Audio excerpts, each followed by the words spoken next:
যখনই জমিনে কোনো বান্দা নাফরমানি করে, তখন ওই জমিনের ওই বান্দার পায়ের নিচের মাটিটা, জমিনটা আল্লাহর কাছে আবেদন করে, আল্লাহ আল্লাহ আমার একটু সুযোগ দাও, আমি একটা শুধু গড় দেমু, আমার নিচের মাটিটা উপরে উঠামু, উপরের মাটি নিচে নামামু, শুধু ওই লোকটা যেরকম বিছনায় এপাশ ওপাশ করে আমি আমার জমিনটাকে একটু এপাশ ওপাশ করবো, আমার নিচের মাটি তুলবো, উপরের মাটি নিচে নামাবো, আল্লাহ এরে নিয়া আমি শুধু একটা উল্টানি দিতে চাই, তুমি আমার অনুমতি দাও। রব্বুল আলামিন তখন বলে ওই জমিনকে, না তুই এমন করিস না, ও যে আমার বান্দা, ওরে না আমি বানাইছি, আরে আমি বানাইছি। এই জমিন আমি কায়নাত আমার হুকুম দিয়ে বানাইছি, আর পরে আমি হাত দিয়ে বানাইছি, আমার হাতে বানাইছি, আর নাক আমি লাগাইছি, আর চোখ আমি লাগিয়েছি, আর কান আমি লাগিয়েছি, আর হাত আমি লাগাইছি। আরে আমি সেই মাওলা, যে মাওলা কুন বললে ফায়াকুন, যে মাওলা ভ বললে হয়ে যায়। আরে বানাইতে এভাবে করি নাই, 9 মাস পরে আর মায়ের পেটে রাইখা আমি নিজের হাতে ড্রয়িং করছি, নিজের হাতে। একবার নাক লাগাইয়া 100 বার দেখছি, ঠিক মতো হয়েছিনি। একবার চোখ লাগাইয়া 20 বার দেখছি, ঠিক মতো হয়েছিনি। এইভাবে 9 মাস আমি তারে যত্ন করে সাজিয়ে, সুম্মা আনশানাহু খালকান আখার, আমি তারে এক মানুষ বানিয়ে এরপরে মায়ের পেট থেকে আমি বের করেছি। যাকে আমি এত যত্ন করে বানাইছি রে, তারে এত অল্পতে কেমনে মেরে ফেলি? না তুই একটু ক্ষান্ত হ, দেখি না ও তওবা করে কিনা, ও ফিরে আসে কিনা, দেখি না। পাকিস্তানের হযরত মাওলানা সৈয়দ আব্দুল মজিদ নদীম সাহেব রহমতুল্লাহ আলাইহি বলতেন যে এক ভেগে যাওয়া সন্তান মাকে ত্যাগ করে, বাবাকে ত্যাগ করে যেই সন্তান চলে গেছিল, 4 বছর পরে 10 বছর পরে 10 বছর পরে সেই সন্তান যদি মার কাছে ফিরে আসে আর চোখের পানি ছেড়ে দিয়া বলে, মা মাফ করে দাও, আমি ভুল করে ফেলছি, সৈয়দ আব্দুল মজিদ নদীম সাহেব বলতেন যে ওই মা ওই সন্তানকে মাফ করতে যতদূর দেরি করবে, 90 বছরের ভেগে যাওয়া বান্দা আল্লাহর নাফরমানি করার পরেও 90 বছর পরে যদি একত্রে একদিন এক রাত গভীরে আল্লাহর কাছে চোখের পানি একবার ছেড়ে দেয়, আল্লাহ তাআলা ওই মার আগে রব্বুল আলামিন তাকে মাফ করে দিবেন। এমন যিনি, তার নাম আল্লাহ। যুবক তুই তোকে চিনলি না, হায় হায়, তামসাটাকে জিন্দেগি মনে করলাম। 1 প্লেট বিরিয়ানি দিবে, 1 প্লেট খিচুড়ি দিবে, 2টা জিলাপি দিবে, এর জন্য জিন্দেগিটা কি কামিয়াবি বানাইলা? এটা কি মনে করলা সফলতা? কিছুক্ষণ মোবাইল চালাইলা, কিছুক্ষণ মেয়ে দেখলা, ছবি দেখলা, নাটক দেখলা, নাচ দেখলা, আর কিছুক্ষণ ঘুমিয়ে রইলা, এটাকেই জিন্দেগি মনে করলা। আর আপনারা যারা ব্যবসায়ী কামাই রোজগারি করেন, আর আপনারা এই কিছুক্ষণের কামাই আর বউ বাচ্চার জন্য ভাত মাছ কিনা, এই কদ্দুরকে জিন্দেগি মনে করলেন। আহা, এই সামান্য কদ্দুর ফিকির, এটা তো পিঁপড়ার ফিকির। পিঁপড়া। আমাদের বাংলাদেশের একজন শ্রেষ্ঠতম আলেম দ্বীন, গবেষক আলেম ডক্টর আফম খালিদ হোসেন, অনেক বড় মাপের আলেম এবং জ্ঞানী গবেষক, উনি বলছেন এক পিঁপড়া সামান্যটুকু খাবার খায়, হ্যাঁ, কিন্তু এরপরও সে জমা করে রাখে। এক হাতি 250 কেজি খাবার প্রতিদিন খায়, একদিন 90 লিটার পানি প্রতিদিন খায়। উনি বলছেন কিন্তু কোনদিন হাতি সে পরবর্তী বেলার খাবার কান্দে কইরা তার কাছে নিয়ে আসে না। সে এরপরে প্রতিদিন মাওলার উপরে তাওয়াক্কুল করে থাকে। রব্বুল আলামিন 250 কেজি খাবার প্রতিদিন তার কাছে পৌঁছায় দেয়। হযরত বলেন এক সাগরের তিমি 1 লোকমায় যেই খাবার খায়, 1 লোকমা 200 শক্ত সামর্থ্য জোয়ান যুবক গোস্ত ভাত খাইয়া একবারে যা খাবে, এই সাগরের তিমি 1 লোকমায় তার চাইতে বেশি খাবার খায়। সাগরে কত লক্ষ তিমি, কি পরিমাণ খাবার মালিক সরবরাহ করতেছে। তাইলে তুমি তুমি কেন এত পেরেশান হইয়া গেলা? তুমি কেন পেরেশান হয়ে গেল? ছেলেটাকেও কামে লাগাই দিলা, মেয়েটাকেও কামে লাগাই দিলা, ফুতের বড়ও কামে লাগাই দিলা, নিজেও কামে লাগাই দিলা। কেউ কাউরে জিজ্ঞাসা করো না, কিরে বাবা তোমার নামাজ পড়ো না কেন? স্বামী স্ত্রীকে বলে না, স্ত্রী স্বামীকে বলে না, বাবা মা সন্তানকে বলে না, সন্তানাদি বাবা মার ফিকির করে না, কারো কোনো ফিকির আখিরাতের নাই। এতগুলো মানুষ মিল্লাই বাত এক লোকমা। ছি ছি ছি ছি। অথচ রব্বুল আলামিন যেটা বললেন যে আমি একমাত্র মুখাপেক্ষী, আমার কাছে সবকিছু মজুদ আছে। তুই বান্দা চাইলে তুই একজন না, লাউ আন্না আউওয়ালাকুম ওয়া আখিরাকুম ওয়া ইনসাকুম ওয়া জিন্নাকুম ওয়া যুকুরাকুম ওয়া উনুসাকুম, আল্লাহ বলে তোদের প্রথম ব্যক্তি, শেষ ব্যক্তি, পৃথিবীর শুরু এবং শেষ সব লোক যদি একত্রিত হয়, পুরুষরাও নারীরাও, ছোটরাও বড়রাও, মানুষরাও জিনরাও যদি একই মাঠে জমা হয়ে আমার কাছে যার যা লাগবে তা চায়, আল্লাহ বলেন লা আতাইতু কুল্লা ওয়াহিদিন মাসআলাতাহু, সবার চাওয়া আমি ওইখানে রাখকেই পূরণ করে দেব। মা নাফিদাত মিন খাজাইনি শাইউন, আমার ভান্ডার থেকে এক ফোঁটাও কমবে না। এমন যিনি তিনি আল্লাহ।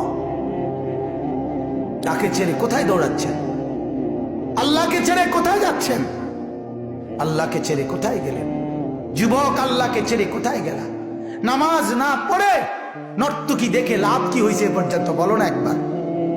ওই মাদেরকে বলো না, মা এই পর্যন্ত বেপর্দা হয়ে যত মহিলা পুরুষকে দেখাইলা, মা কে তোমারে কয় টাকা চাঁদা দিছে এই পর্যন্ত? 2টা পয়সা তোমারে কোনোদিন দিছিনি, চাইয়া না গেল যা। কথা বোঝেন নাই? তোমারও তো দেখে গেল, কিন্তু দ্বিতীয় পয়সা তো দিল না। কি পাইলা? পাইলাটা কি দুনিয়ায়? অবুঝ মানুষ বুঝতে চায় না, অবুঝ সন্তান বুঝতে চায় না। তার সমস্ত দুশ্মনী নামাজের লগে, তার সমস্ত দুশ্মনী আল্লাহর সাথে। সে তার একটা বন্ধু, সামান্য একটা বন্ধু, তার এই সামান্য পরিচয়, তারও মন রক্ষা করতে সে রাজি, কিন্তু সে তার মালিকের মন রক্ষা করতে রাজি না। হায় হায় হায় হায়। কিন্তু আমরা আমাদের ছেলেদের দিকে তাকিয়ে দেখেন, আমাদের সমাজটা এতগুলো বাবা চাচা থাকতে, এত মাদ্রাসা মসজিদ চতুর্দিকে, কিন্তু আমাদের ছেলেগুলো দেখেন, টোটালি 100টা ছেলের মধ্যে 99টা ছেলে হবে, আরো বেশি 100 হবে ছেলে নামাজ পড়েন।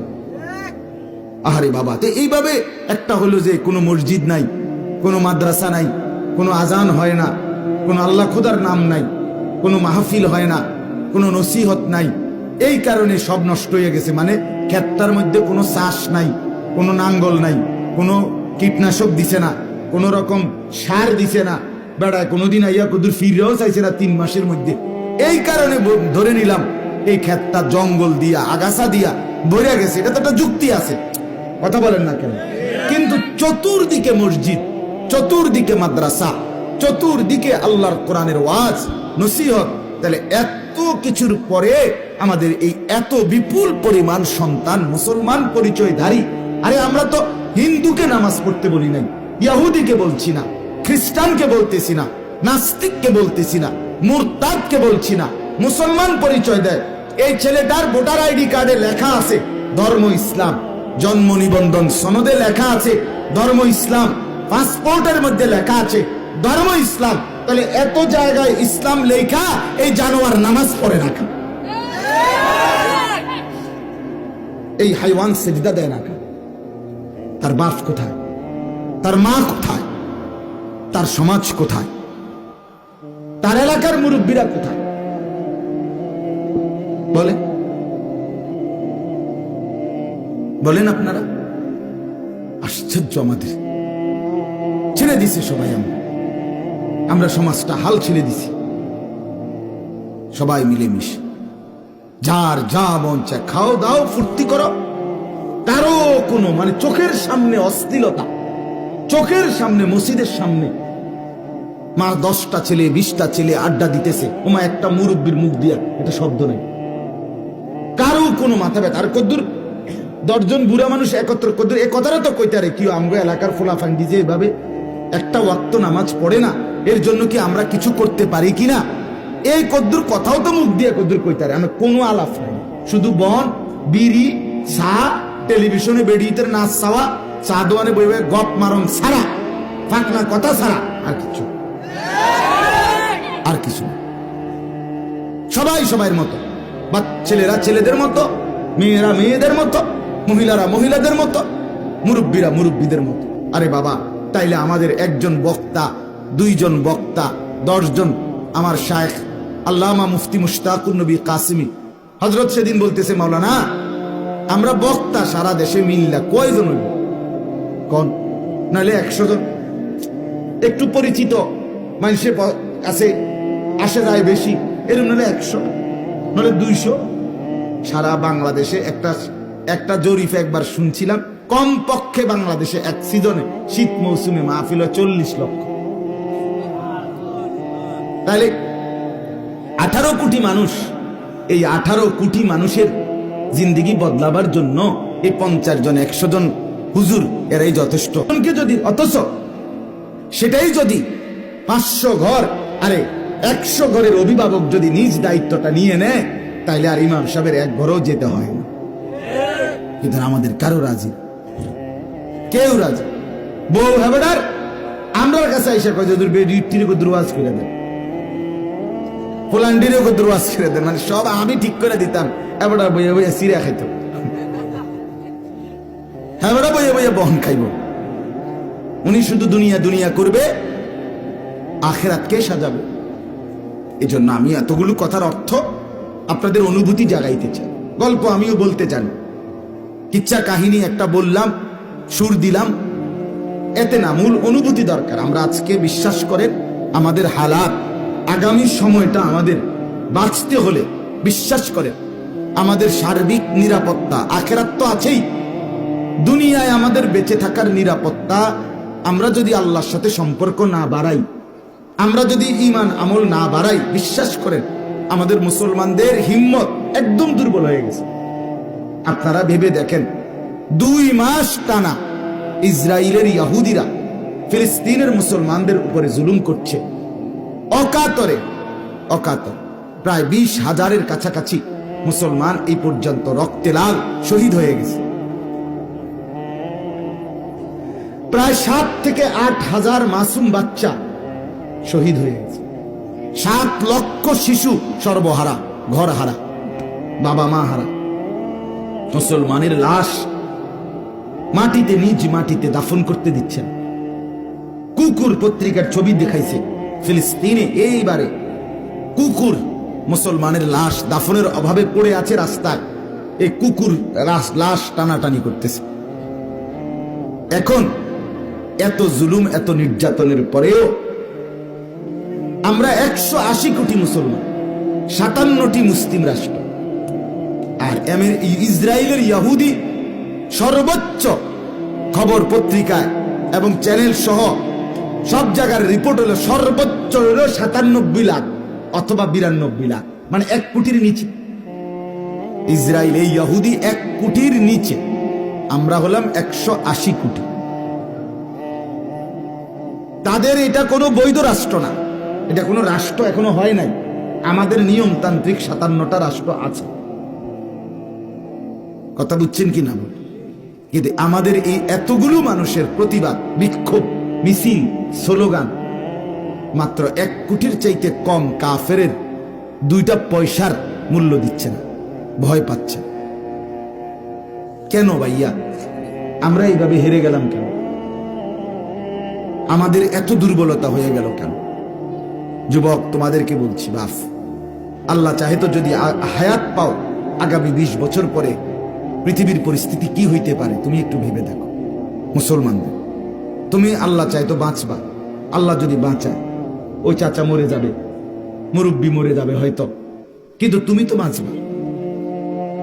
তো এখনই না তুমি তোমার বাপের আমলে দেখতেছো হয়তো বাচ্চা রইছ, তো তোমার আমলে তোমার সন্তান যদি জান, মাল, ইজ্জত, বেঁচে থাকার নিরাপত্তা না পায়, কথা বলেন না, তখন কেমন হবে? তখন কেমন হবে বলেন? ভেবে দেখেন। আমাদের অব্যাহত। একটা সমাজের মধ্যে যদি 100 জন যুবকের মধ্যে 99 জনই যদি নামাজ না পড়ে, তা আমাদের আগামী পরিণতিটা কি? একটা সমাজের মধ্যে যদি 200 মহিলার মধ্যে 198 জনই যদি পর্দা না করে, আমাদের আগামী পরিণতিটা কি? একটি সমাজের মধ্যে 100 ঘরের মধ্যে যদি 100 ঘর 99 ঘরেই যদি প্রতিদিন রাত 12টা 1টা পর্যন্ত রঙিন টেলিভিশন, নাচ গান, হিন্দি সিরিয়াল, জিনা ব্যভিচার উলঙ্গতা চলে, তাহলে আমাদের আগামী 20 বছর পরের পরিণতিটা কোথায়? একটি সমাজের মধ্যে যদি 10 বছর থেকে নিয়ে 8 বছর, 10 বছর থেকে নিয়ে 30 বছর পর্যন্ত প্রত্যেকটা ছেলে মেয়ের হাতে যদি বড় মোবাইল থাকে আর সারাক্ষণ যদি ছবি, নাচ গান, জিনা ব্যভিচার, উলঙ্গ দৃশ্য, নারীর দৃশ্য, এগুলোই দেখে যদি সময় পার করে, তো পৃথিবী গড়বে কে? সমাজ গড়বে কে? সংসার গড়বে কে? আগামী নিরাপত্তা দিবে কে? বলে বলো ভাইয়া। আমি এই জন্য নিজের অস্থিরতা থেকে এগুলো বলি। পেরেশানি, অনেক পেরেশান। আমাদেরকে তো আরো সামনে আগাইতে হবে, আমাদের জিন্দিগি তো আরো সামনে যাইতে হবে।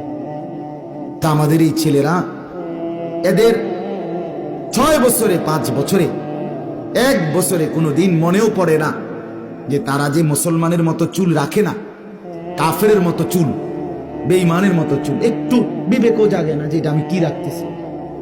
1 ওয়াক্ত নামাজ পড়ে না। তাদের কোনো পেরেশ কিরে তোর মা কো, মানে মা বাপ বংশের কোনো পরিচয় নিয়ে তার কোনো লাজ লজ্জা কিচ্ছু নেই। মানুষে কি মনে করবো কিরে আমি মুসলমান, আমি নামাজ না পড়লে, আমি মনে করেন আমি একটা জিনিস মনে করেন, আমি আজকের মাহফিলের বক্তা, এখন আমি আইসি এনে মাগরিবের আজান দিছি, তা আমি যদি বাইরে কই যে আমি কোথাও ঘুম যাবো, তা আমি শুয়ে রইলাম ধরেন আধা ঘন্টা, শুয়ে রইলাম, আর এনে মাগরিবের নামাজ পড়ে যায়, এরপরে উঠতে আইয়া ওয়াজ করলাম। আচ্ছা, এই এখানকার একটা মানুষ যদি শুনে এই কথাটা যে এই হুজুরটা মাগরিবের নামাজ না পড়ে এনে আইসে ওয়াজ করতো, তাইলে একটা মানুষ তার আমার প্রতি 1 জাররা কোনো ভক্তি সম্মান দেখাবে? বলবে এরম বাটফার বুঝি হুজুর। কথা বলেন না কেন? বলবে কি না বলেন? যে এরম বাটফার হুজুর হয় কেন? এটা কি বাটফারে না, সিটারে না রে। এতে বেটা নামাজের টাইমে ঘুম যায়, এটা আইয়াও আইসে ওয়াজ করতো, এরম অজাত হুজুর তার শুনছি না। এরম আপনি আমার ব্যাপারে যদি এতগুলো মন্তব্য আসে, তো তুমি যুবক যে মুসলমান পরিচয় দিয়া, তোমার বাপ মুসলমান, তোমার মা মুসলমান, তোমার বংশ মুসলমান, তুমি যে নামাজের ওয়াক্তে 1 ওয়াক্ত নামাজ পড়ো না, তুমি বাটফারের মানুষে কিছু কয় না? কথা বলেন না? তুমি চিটার রে কিছু কেউ বলে না? তুমি অসৎকে? তোমার বিবেক কোথায়? তার মানে তার হিসাব হইল লোকে কে কি বলে, কি মনে করে আমি জানোয়ার, এটা নিয়ে ভাবার কি দরকার? কুকুর তো নিজে বোঝে না যে তাকে কেউ কিছু মনে করে কিনা, শুকর তো বোঝে না তাকে কেউ কিছু মনে করে, ছাগল তো বোঝে না তাকে কেউ কিছু মনে করে না, এজন্যই তো সে জানোয়ার। অতএব যে মুসলমান, যে মানুষ সুস্থ স্বাভাবিক, সে অনুভব করে যে আমাকে লোকে মন্দ বলবে, আমাকে মানুষ ঘৃণা করবে, আমি মুসলমান, আমি নামাজ না পড়লে, আমি মেয়ের পিছনে হাঁটলে, আমি মোবাইলে উলঙ্গ ছবি দেখলে, আমি নাচ গান দেখলে আমাকে লোকে মন্দ বলবে। এর দুর্বিবেক যার মাথায় কাজ করে না, ব্রেনে কাজ করে না, আরে তুই মানুষ না বেটা, তুই মানুষ না বেটা, জন্তু জানোয়ার। আল্লাহ আমাদেরকে বুঝার তৌফিক দান করেন।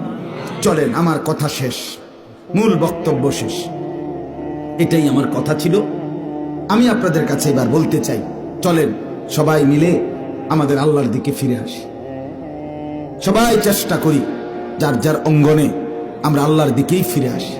আমাদের আল্লাহই আমাদের নিরাপত্তা, আমাদের ঈমান, আমাদের নামাজ, আমাদের সেজদা, আমাদের বন্দিগি, আমাদের পর্দা, আমাদের হালাল উপার্জন, খোদার কসম, এর মধ্যেই আমাদের আগামী দিনের বেঁচে থাকার নিরাপদ।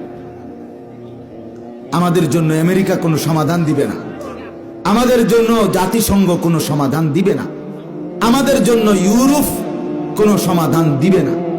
এটা মনে রাখি। আমাদের সমাধান আমাদের আল্লাহর প্রতি ঈমান, আমাদের সমাধান আমাদের ইবাদত। ইবাদত সবাই বুঝবে, কোনো সন্দেহ নাই।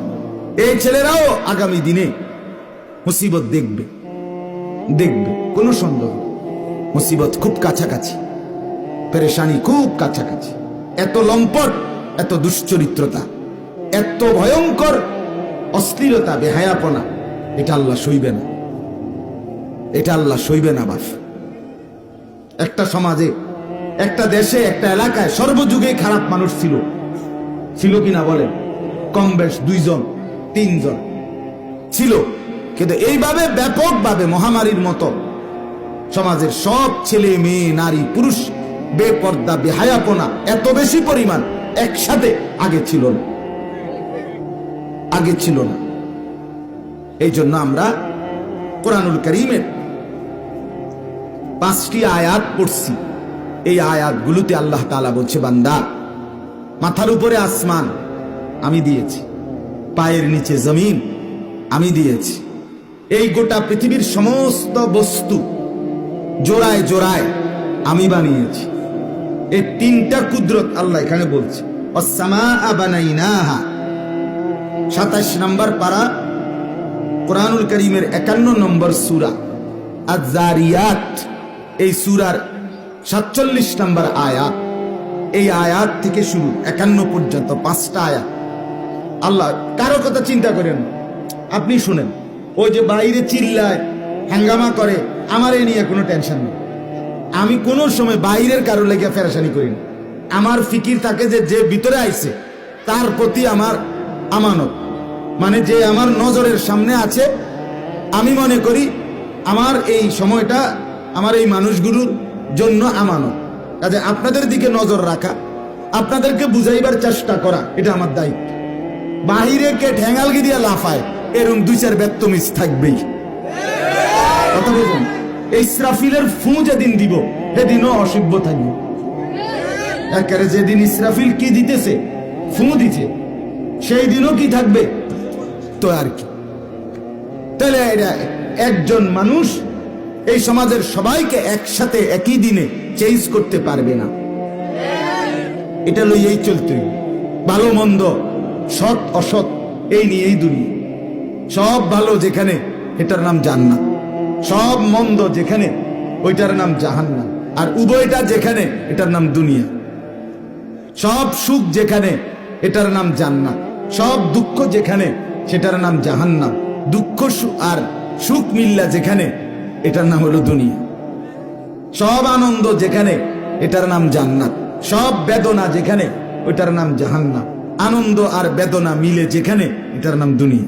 খাট পালং সোফা ফার্নিচার এগুলো করে দিয়ে যায়নি। 5 জন ভাই আমরা, 5 ভাইকে আব্বা মাদ্রাসায় পড়াইছে, আলেম বানাইছে। 2015 সালে আব্বা যখন ইন্তেকাল করছে, তখন আমগো ভাইদের জন্য বসত হিসাবে জমি আছিল আব্বার দেওয়া শুধু 8 শতক। আমরা ভাই বোনে 8 জন।